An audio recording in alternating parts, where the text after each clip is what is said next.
So I'm back with another hysterectomy update. This is going to be like the 6 and 7 week mark. Today is actually 7 weeks since I had my hysterectomy. And first off, I feel awesome. I feel great. And I've got my little notes here where I've been documenting different things that have happened during each week. And the last update I gave you was at my 2-week update. And if this is the only video that you're watching, I had a total hysterectomy, not a radical hysterectomy. The radical hysterectomy is the one where they even take out your ovaries. So I had my uterus, my cervix, and the fallopian tubes removed. So what I have left is my ovaries. And so I'll just get into my notes. So for week 3, if you did watch my 2-week update, I was healing slowly. And so my gynecologist had me increase my protein. And so I showed in that one how I had gotten some protein shakes, and I don't remember if I shared, I also had been boiling eggs. I did, starting in week 3, I did really bump up the amount of protein. I bumped it up to where I was getting around 70 to 100 grams of protein a day. So also during week 3, my bleeding started to slow down. I still had a little bit of pink. I didn't have any red from week 3 on. Week 4, it was about the same. I started getting a little bit, it was between pink and brown. And week 4 is when my energy started picking back up. Before then, it's like I would get tired so easily and just be exhausted. And so week 4 is when I noticed that the energy just really started picking back up. Towards the end of that week, actually. Week 5, I felt like my energy level was back to what it was before.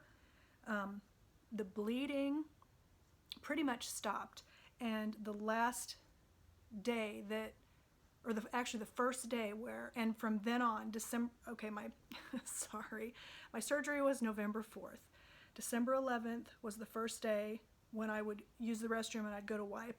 I had nothing coming out on toilet paper. I had nothing showing up on panty liners, other than a clear discharge, like what women get. And so from November 4th to December 10th, I had bleeding, and then December 11th, it was like magic. It just stopped. So week 6 is when I went to the doctor for my 6-week checkup. I went on the 17th, which was like 6 weeks and 1 day after the surgery. And she said, she did a pelvic exam, and she said I was still having, I did still have some stitches on the vaginal cuff. That's where, after they remove the cervix, they sew the back of the vagina up. And so that has to heal before you can get back to regular activities like being able to lift over 10 pounds, straining, sexual intercourse. You can't have that. A lot of women get approved to resume activities at 6 weeks. But when she told me when I went at my 2-week checkup, I probably wasn't going to be able to at 6 weeks because I still had quite a bit of bleeding. And when she looked at the vaginal cuff, there was a bunch of stitches in it.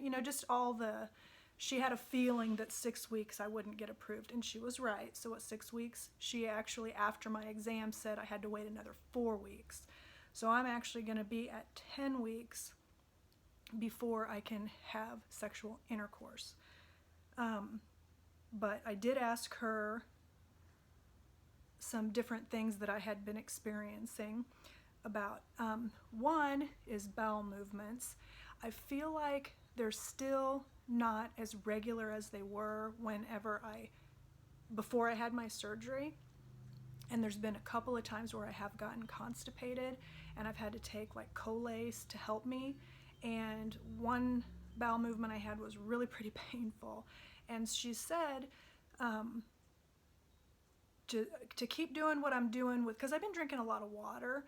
That's helpful. She also recommended taking a Colace in the morning and then one at night until my body kind of gets back more normal. And she felt like part of the reason I was having issues with that was because your activity level is so low, because you can't. Before the surgery, I was active at the gym where I would go and walk on the treadmill every single day. Well, not every single day, that's not true. 4 to 5 times a week for an hour, sometimes longer, and then, do a few little weights and things like that. Well, I was not approved to go back to the gym for that whole 6 weeks, and so I was not getting the steps in, I wasn't exercising as much, and so that can slow stuff down. And so she feels like once I am walking more and all of that, things will return to normal. And so we'll see. That's still to be determined. But so I did ask her if it was okay to start going back to the gym just to walk on the treadmill, because she said I still can't lift over 10 pounds. She just wants to play it safe kind of thing. And so she did approve me to go back to the gym. She said to just start slowly, don't just go in there automatically walking for an hour, at, what I was doing an incline, I was walking 3.5 to 4 miles an hour, all that kind of stuff. So she okayed me to go to the gym. So I have been going back. I've been taking it slow, just like she said, only walking for 30 minutes, about 2.8 miles an hour, no incline. And that just feels good to be able to do. So, and if you're watching this at a recent time, we are in the middle of the COVID pandemic, but the gym I go to they require you to wear masks, and they're cleaning constantly. Plus you're cleaning the machinery as you're getting on, before you get on it, and once you get off it, all that stuff. So I feel safe that way. I asked her if I could get in the hot tub or start taking baths, because for that first 6 weeks you could just take showers, and she said that was fine. And so I took like a relaxing bath on the Friday after that appointment. This was a Thursday, and so that Friday, so that was nice, just being in the warm water and everything. I asked her if I had to go to a follow-up appointment, do I have to, after the next 4 weeks passes, do I have to go get another exam for her to make sure that intercourse is okay? And she said no, she knew after 4, because she said before she did the pelvic exam, she said 2 to 4 weeks, and then after she did the pelvic exam, she's like, just to be safe, let's just wait 4 weeks. And so that's what we're going to do. And then I asked her about future pelvic exams. I know I don't have to get pap smears anymore because I don't have a cervix, but I do still have ovaries and a vagina, of course, and a vulva. And so all that still gets, she still wants me to, at least at first, come back annually. So I'll go for, a year, and they do the breast exam, all that stuff that your physical, all that stuff. I just won't have to have a pap smear, but all the other stuff. So she said she'd see me in a year. One thing that's really embarrassing for me to talk about, but I know for myself, before I had my hysterectomy, I was checking the time, sorry. I was really nervous because I had read about, turns out it's a myth, but where women said if you have your cervix removed, orgasms aren't as intense, or you can't have orgasms anymore, that kind of thing. But then other things that I read said that that's been debunked as a myth and everything. So, but I still was wondering, is an orgasm still going to be possible? Is it still going to feel the same? All that stuff. So I did ask her, I know I cannot have sex, I can't have intercourse for another 4 weeks, but is it safe to have an orgasm? Because that does cause contractions in the vagina. And she said, yes, that would be safe. The healing of that vaginal cuff looked really good. There was just still a couple stitches, and they do a dissolve. And then the funny thing also is the day after my appointment, probably because she was manipulating the back of my vagina, I had a stitch fall out, which is totally normal. Like when I went to go to the bathroom and wipe, there was a stitch. Had the little knot in it and everything. But, so she said that was safe to do. So, without giving a bunch of details, you know, mature people out there know when you're with a couple, you know, when you're with a partner, you don't necessarily have to have penetration to have sexual activity and have an orgasm. So, my husband and I were, you know, without going into the details of us, yes, I had an orgasm. It did not take any longer than it ever did before.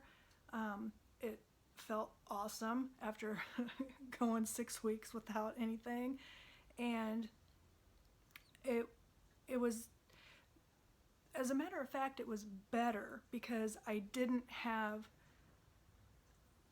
like, I no longer have a painful uterus, so I didn't have like contractions, because sometimes I'd get really bad cramping afterwards.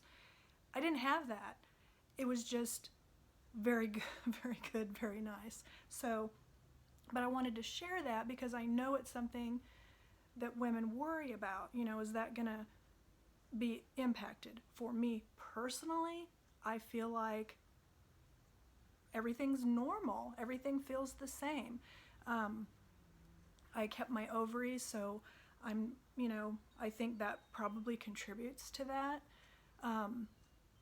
Now, whenever we are able to have intercourse, that's going to be a whole nother experience, and I will let you know. I'll do another final update after, you know, that's all said and done, and let you know if that was normal or whatever. But again, it's very embarrassing, so I'm gonna quit talking about it. But I did want to let you know that. Now I'm in week 7, you know, starting week 7 afterwards, and I feel completely normal. I feel like myself. I don't feel any different, other than the restrictions that you know, just the couple that I still have. I just feel like me, and it's amazing. And what I love so much is there's no pain anymore. I'm not having, you know, I was suffering from uterine ablation syndrome. I'm not having any pain anymore. It's so great. And I told her, I was like, thank you so much, because I feel like my gynecologist did such a good job. I didn't really have, I mean, after about the 3rd or 4th day after the hysterectomy, I wasn't in pain.